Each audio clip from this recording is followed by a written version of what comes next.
Hello. Syria's president has said his forces will retake the whole country. But he also said negotiations are worth pursuing. Bashar al-Assad's words come as Russian airstrikes reportedly killed 26 people. Well, at talks in Munich, world leaders agreed to aim for a halt in hostilities in Syria within 7 days, as well as providing humanitarian assistance. But the Syrian government and opposition groups have yet to agree, and the armed groups ISIL and al-Nusra Front weren't included in that deal.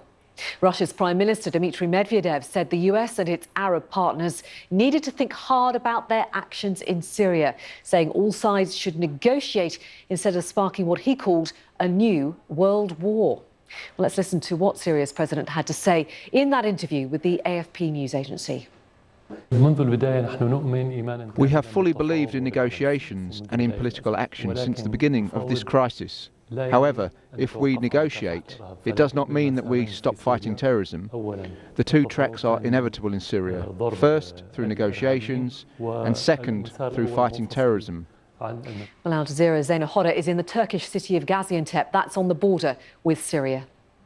Clearly, the Syrian president speaking from a position of strength. Just a few months ago, last July, he was described as an embattled leader. For the first time in a public address, he made a very rare admission that the army is suffering from a lack of manpower. And what he also said was the army is now forced to concentrate on securing what he called the crucial territories, or what the regime calls the core territories, meaning Damascus, the political seat of power, the coastal heartland, the heartland of the Alawite community, as well as Homs, which links Damascus to the heartland. Now we're hearing the Syrian president say that their aim is to recapture the whole of Syria, even though it will take a long time. At the time, the government was suffering losses on the ground. They lost the province of Idlib. The provincial capital of Idlib fell to the opposition. But ever since Russia militarily intervened in the conflict in early October, the balance of power on the ground shifted in the favor of the government, and they're still continuing those advances on the ground. And right now the opposition is on the retreat. They are defending territory, and they feel that these efforts to try to bring a cessation of hostilities really is just aimed at giving the Syrian government and its backer Russia enough time to take even more land and to weaken the opposition further. Rebel fighters understand the need to hold ground on this front line. If they are defeated, the Syrian government and its allies will be one step closer to the rebel-held east of Aleppo city, where tens of thousands of people live. After losing much territory in this northern province, the opposition is trying to prevent its stronghold inside Syria's second largest city from being besieged. They are killing us, but we will remain steadfast. We are still on the front lines. We will liberate every inch of territory they captured. We won't surrender. We are here. Within a week, the bombardment is supposed to stop, but the Russian-US agreement reached in Munich for hostilities to cease is being received with skepticism on the ground. I don't think the international community represented by the US and Russia is serious about a ceasefire for now. They are postponing the peace talks to give the regime more time to take more ground. It means the rebels won't be able to regain this territory after a ceasefire is in place. The government is on the offensive in more than one corner of Syria. In the countryside of Homs, further south towards Damascus, the aerial bombardment is only intensifying and the casualties are rising. The rebels there no longer control supply lines into their strongholds, and the UN is warning that the 120,000 people inside risk hunger and disease. Members of the opposition inside and outside Syria have told us that they have little faith in the Syrian government and its backer Russia. They say that the Munich deal will only give them time to make further gains on the ground, further weaken the opposition and force the armed groups to surrender. But a pause in the fighting and the delivery of much-needed aid to the hundreds of thousands trapped in besieged areas cannot come fast enough for the people. The battle for Aleppo has, according to the United Nations, left more than 50,000 people homeless, adding to the millions who have been displaced over the years. What have the people done to deserve this? They are not sparing anyone, not the children, not the women, not the elderly. It has been 5 years and we continue to suffer from their oppression. This is enough. The conflict has laid waste to much of Aleppo and the rest of Syria. The government and its allies are confident they are close to a victory, but in this deeply divided country, claims of victory will have little meaning for anyone without a wider peace. Zena Khuder, Al Jazeera, Southern Turkey. All right, well, Dominic Kane has been monitoring developments from those Syria talks taking place in Munich, and he sent us this update. The fallout from the agreement on Syria that was reached on Thursday night has been a dominant theme here at the Munich Security Conference on its first day of deliberations. A succession of speakers from many of the countries that are integral to finding a solution in Syria chose to stress the dangers posed by terrorism and the Islamic State of Iraq and the Levant. The Saudi foreign minister also spoke about why it was fundamental to combat Daesh, ISIL, but he also had a very pointed message for the Syrian president, Bashar al-Assad. In Syria, we are working to bring about change, political change, if possible, to what is happening in Syria in order to remove a man who is responsible for the murder of 300,000 people, the displacement of 12 million, and the destruction of a nation. A man who is the single most effective magnet for extremists and terrorists in the region. Mr. Assad's main regional backer, Iran, has been steadfast in its support for him since the Arab Spring began. Here at the Munich Security Conference on Friday, Mr. Zarif, the Iranian foreign minister, said it was possible that Iran could find some sort of arrangement with the Saudi Arabian government, but that a new paradigm needed to be found in order to let that happen. We should facilitate the people of Syria deciding about their own future, rather than setting the parameters on what they need to do. We should also agree that Iran and Saudi Arabia cannot exclude each other from the region. Iran and Saudi Arabia can accommodate each other in the region if they each define their specific interests in all these places. But that specific interest, in order to be accommodated, should not be the exclusion of the other party.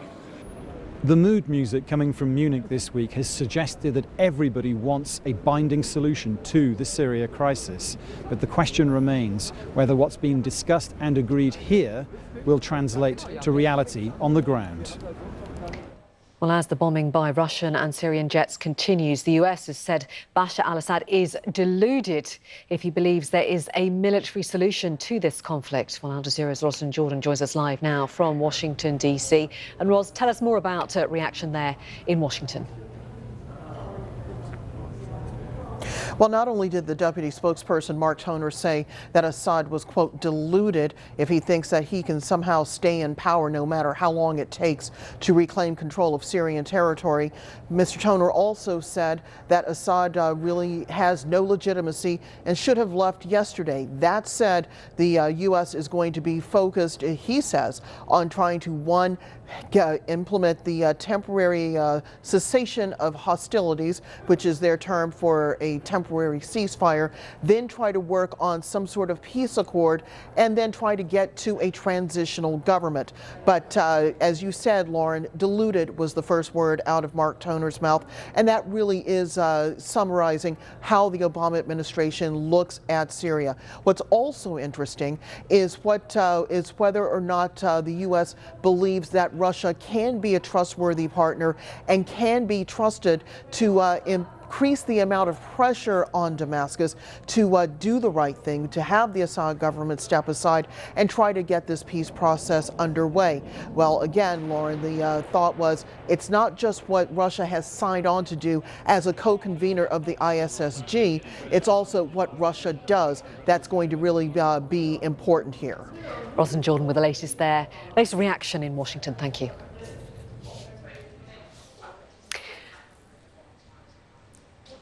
Let's return now to our top story and those efforts to secure a pause in the fighting in Syria. Well, Al Jazeera's diplomatic editor, James Bays, has been taking a closer look at how the Munich deal might translate on the ground. The deal agreed in Munich has two main aims. The first, to offer humanitarian assistance. They've set up a task force to deliver desperately needed aid to thousands of people in Madaya, Muadamiyah and Kafr Batna, where Syrian government forces are blocking the routes for food, medical aid and other vital supplies. They also want to reach Fua and Kafraya. They're blockaded by opposition groups. In Deir ez-Zor, ISIL has besieged government-controlled neighbourhoods where 200,000 people live, so the only way to drop aid in there is from the air.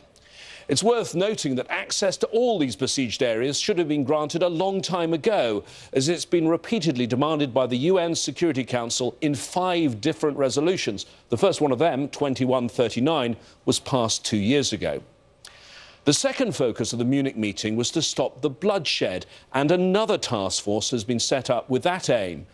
During the Munich talks, Russia argued it wanted a ceasefire to start on the 1st of March, but the US said that would allow 3 weeks more of carnage and aerial bombardment and called for an immediate ceasefire. In the end, they settled on a time frame of 7 days, but they're not calling it a ceasefire, instead a cessation of hostilities, a technical term that's seen as a more temporary, less binding measure. Getting all this will still be very difficult. It'll require convincing all the parties on the ground to take part, with the exception of ISIL and the al-Nusra Front, who are not covered by the deal. It'll require trust on all sides, but there's not much of that around, in part because during the period of the Munich meeting, Russia only intensified its bombardment of northern Syria.